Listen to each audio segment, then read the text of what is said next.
भाग आज जाग जाएंगे, राम आएंगे। मेरे झोपड़ी के भाग आज जाग जाएंगे, राम आएंगे।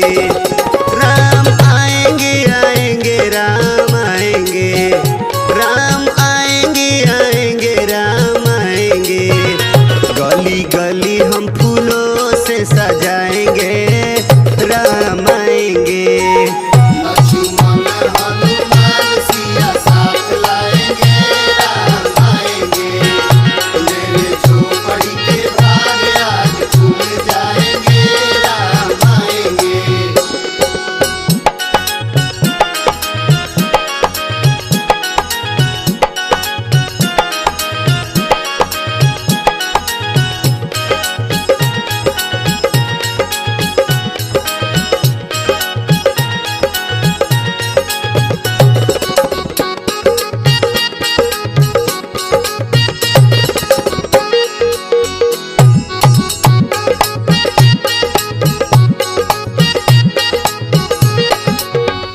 राम आएंगे तो अंगना सजाएंगे, राम आएंगे तो अंगना सजाएंगे।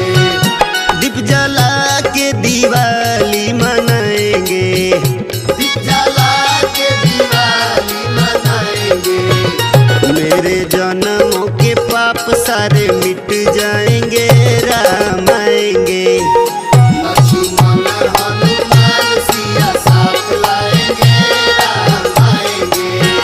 मेरे झोपड़ी के भाग आज खुल जाएंगे, राम आएंगे।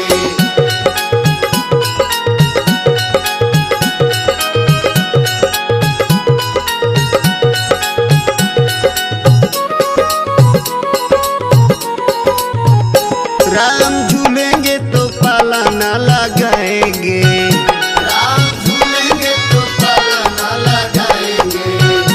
मीठी मीठी हम भजन सुनाएंगे, मीठी मीठी हम भजन सुनाएंगे। मेरे